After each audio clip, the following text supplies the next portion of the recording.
Pernah nggak lo mikir, kok banyak orang Cina yang bisnisnya jalan terus dan makin kaya? Bahkan dari usaha kecil-kecilan aja mereka bisa bangun kerajaan bisnis yang gede banget. Sementara banyak orang udah coba bisnis berkali-kali tapi mentok terus. Jadi penasaran deh, sebenarnya apa sih rahasia bisnis orang Cina? Apa strategi usaha yang bikin orang Cina makin tajir? Ternyata bukan cuma soal kerja keras, tapi mindset, strategi, dan kebiasaan finansial yang mereka pegang teguh dari awal. Nah, di konten ini kita bakal bongkar 8 strategi bisnis orang Cina yang sering dipakai diam-diam tapi hasilnya luar biasa. Mulai dari cara mereka mikir, cara bangun relasi, sampai gimana mereka ngatur modal dan untung. Cocok buat pemula yang baru mau mulai usaha ataupun yang pengen usaha naik level. Jadi kalau pengen bisnis tahan banting dan cuan terus, konten ini wajib disimak. Strategi orang Cina ini bukan cuman bikin kaya, tapi juga bikin bisnis awet turun-temurun.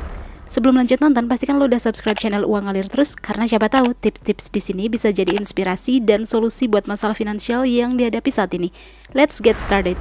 8 strategi bisnis orang Cina yang diam-diam bikin mereka tajir. Yang pertama, kuncinya adalah jual barang murah yang dibutuhkan banyak orang. Strategi orang Cina yang bikin mereka tajir diam-diam adalah jual barang murah yang dibutuhin banyak orang setiap hari. Barangnya mungkin kelihatan receh, kayak tisu, sendok, plastik, atau ikat rambut. Tapi karena dibutuhin terus-menerus, volume penjualannya jadi gede banget. Misalnya nih, mereka jual barang untungnya cuma Rp1.000 per biji. Tapi kalau sehari laku 1.000 pieces, mereka bisa dapat Rp1.000.000 bersih setiap hari. Dalam sebulan itu udah Rp30 juta. Cuman dari satu produk kecil yang harganya nggak nyampe Rp10.000. Rahasianya bukan di harga mahal, tapi di jumlah pembeli yang banyak dan terus-menerus. Kalau lo mau mulai, langkah awalnya cari dulu barang kebutuhan sehari-hari yang murah dan sering dibeli orang-orang. Nggak usah langsung banyak, satu aja dulu, tapi pastiin gampang dicari, gampang dijual ulang, dan ada margin walau kecil. Kesulitannya itu biasanya di volume dan kesabaran. Karena untungnya kecil, jadi harus main di kuantitas dan konsisten. Tapi kalau udah dapet jalurnya, lo tinggal tambah variasi produk dan duplikat polanya. Triknya adalah jangan terlalu fokus cari barang paling unik, tapi cari yang paling dibutuhkan terus-menerus. Dari situ lo bisa bangun bisnis kecil yang pelan-pelan stabil dan kasih penghasilan pasif juga. Yang kedua, jual barang yang habis pakai sama dengan repeat order otomatis. Yap, orang Cina jualan barang yang habis pakai, alias barang yang kalau udah dipakai pasti bakal dibeli lagi. Contohnya kayak sabun, tisu, minyak goreng, air galon, sampai kantong plastik. Sekali orang beli, mereka bakal balik lagi buat repeat order. Jadi lo nggak perlu cari pelanggan baru terus-terusan. Misalnya nih, jual sabun mandi dengan untung Rp2.000 per botol. Dan dalam sebulan, satu orang bisa beli 4 botol. Itu udah Rp8.000 dari satu orang aja. Kalau punya 100 pelanggan tetap, itu sudah Rp800.000 dari repeat order doang, tanpa promosi baru. Mereka jual produk yang dibeli terus, jadi uangnya muter terus gitu setiap bulan. Kalau mau mulai menerapkan strategi ini, lo bisa cari produk yang orang butuhin secara rutin dan gampang habis. Terus pastiin kualitasnya oke, biar orang mau beli ulang. Emang tantangannya itu di konsistensi. Kalau lo bisa jaga kualitas dan pelayanan, repeat order bakal jalan otomatis dan bisnis lo bisa jalan sendiri tanpa banyak promosi. Triknya adalah bangun kepercayaan dari awal, utamakan kepuasan customer, lalu jaga stok dan pengiriman. Lo juga bisa mulai kecil-kecilan dari rumah, jual ke tetangga atau teman dulu buat testing. Intinya, barang habis pakai itu bukan cuma laku terus, tapi juga bikin bisnis lebih stabil dalam jangka panjang. Yang ketiga, pantang jualan satu jenis barang aja, harus ada variasi. Orang Cina jarang banget jual satu jenis barang doang. Mereka ngerti banget variasi itu kunci biar dagangan nggak sepi. Misalnya nih, awalnya jual gelas plastik dulu. Nah, lama-lama nambahin piring, sendok, sapu, ember, pokoknya semua yang nyambung sama kebutuhan rumah tangga. Tujuannya simple, biar sekali orang belanja bisa beli banyak barang sekaligus. Dari sini mereka bisa dapat repeat order lebih banyak dan pelanggan juga lebih betah. Misalnya nih, satu pelanggan awalnya cuma beli gelas Rp10.000, tapi karena ada variasi, total belanjaannya jadi Rp50.000 atau bahkan lebih. Volume penjualan naik, bisnis pun makin cepat muter. Kalau lo mau mulai strategi ini, bisa banget dari satu produk dulu buat ngetes pasar. Terus siapin rencana buat nambah barang yang masih sejenis atau nyambung.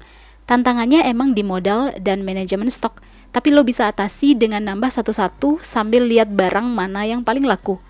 Triknya adalah perhatiin kebiasaan pelanggan lo. Kalau mereka sering beli barang A, kemungkinan besar mereka juga butuh barang B dan C. Jadi lo tinggal sediakan dan kasih opsi lengkap. Lama-lama toko kecil lo bisa jadi toko serba ada yang ramai terus setiap hari. Dan ini strategi sederhana tapi jitu yang bikin orang Cina tajir pelan-pelan tapi pasti. Yang keempat, ubah barang biasa jadi kelihatan mewah dengan packaging. Strategi orang Cina yang satu ini simple tapi jenius. Mereka bisa ubah barang biasa jadi kelihatan mahal cuman karena packagingnya. Contohnya, sabun batang yang sebenarnya murah tapi dikasih kotak elegan dan desain estetik, langsung kesannya jadi premium. Padahal isi produknya sama, tapi karena kemasan lebih cakep, harga jualnya bisa naik 2-3 kali lipat. Gokil nggak tuh? Misalnya modal sabun cuma Rp4.000, nah dikasih packaging keren seharga Rp1.000. Total biayanya jadi Rp5.000 kan? Tapi bisa dijual Rp10.000 karena kelihatan mewah. Mereka ngerti kalau orang itu beli pakai mata dulu, jadi kemasan punya peran bikin produk makin laris. Buat menerapkan strategi ini, lo nggak perlu nunggu punya pabrik atau alat canggih, cukup jadi kreatif dan ngerti selera pasar. Cari produk yang murah tapi banyak dicari, lalu pikirin gimana cara bungkusnya biar kelihatan premium, kayak pakai box kecil, stiker elegan, atau warna yang minimalis. Tantangannya adalah lo harus jeli lihat tren desain dan ngerti target market lo siapa. Kalau berhasil bikin produk naik kelas lewat tampilan, lo bisa bersaing sama brand gede tanpa harus keluar modal gede. Triknya adalah belajar dari produk-produk yang udah laku di pasaran dan lihat kemasannya, bukan cuma isinya. Yang kelima, gabungin produk makanan dengan minuman sama dengan cross-selling. Strategi bisnis orang Cina yang satu ini kelihatannya sepele, tapi ngaruh banget ke omset, yaitu pinter banget gabungin makanan sama minuman dalam satu jualan. Misalnya jualan bakpao, terus sekalian ditawarin teh hangat atau susu kedelai. Jadinya pembeli nggak cuma beli satu produk, tapi dua. Ini namanya cross-selling, dan ini bikin rata-rata belanja per orang jadi lebih tinggi. Contoh gampangnya gini, bakpao dijual Rp7.000 dan minumannya Rp5.000. Kalau dua-duanya dibeli berarti dapat Rp12.000 dari satu pelanggan.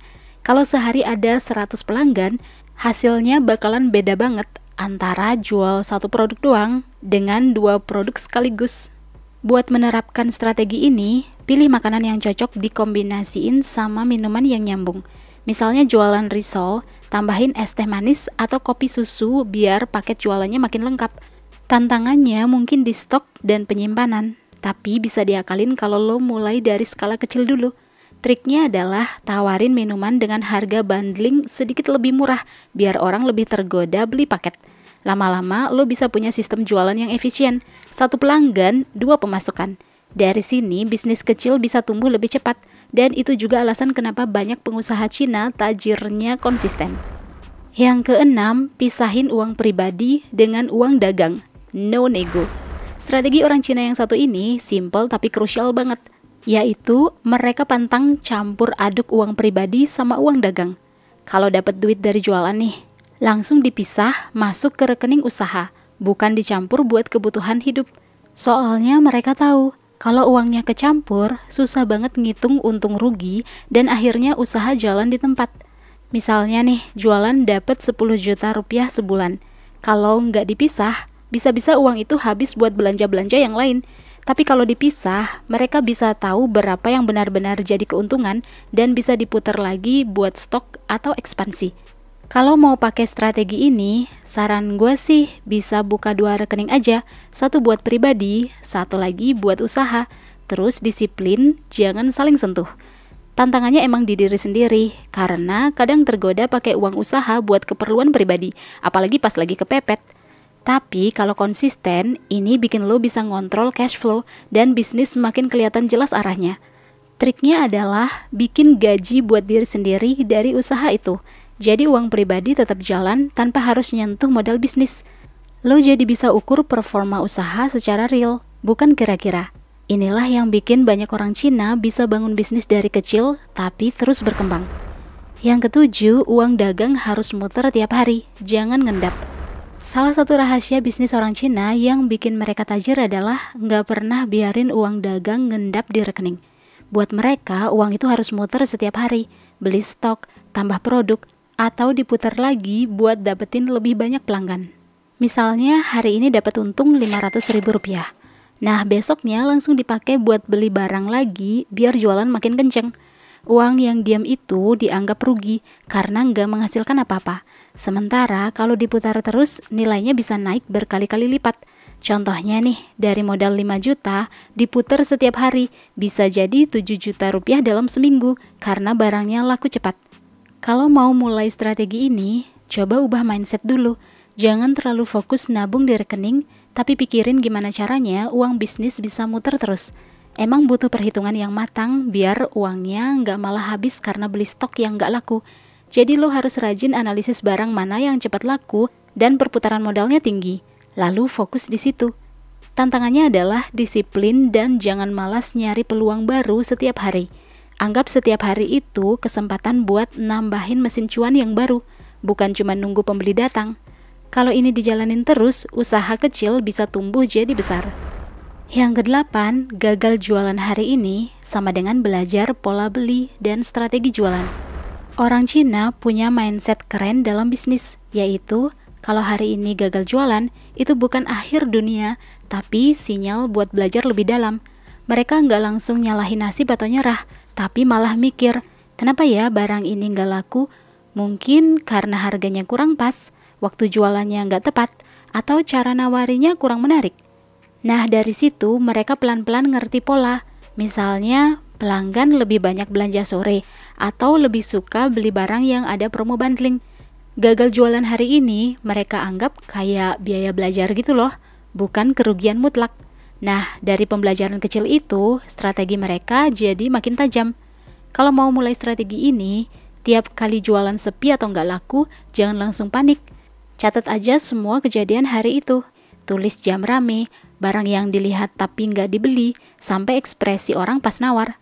Tantangannya adalah sabar dan jujur sama data yang dikumpulin, karena kadang kita gengsi ngaku kalau produk kita belum menarik. Kalau rutin dilakuin, lama-lama pola belanja pelanggan bakal kelihatan jelas dan lo bisa sesuaikan strategi jualannya. Triknya adalah anggap aja setiap hari itu latihan buat jadi lebih jago jualan. Ini strategi bisnis yang bikin orang Cina bisa punya bisnis tahan banting dan berkembang terus. Well, itulah 8 strategi bisnis orang Cina yang diam-diam bikin mereka tajir. Lo punya opini soal strategi bisnis orang Cina? Atau ingin request hal-hal yang mau kita bahas di channel Uang Ngalir Terus? Komen ya. Like, share, dan subscribe untuk dapetin update video-video berikutnya. See you guys in the next video.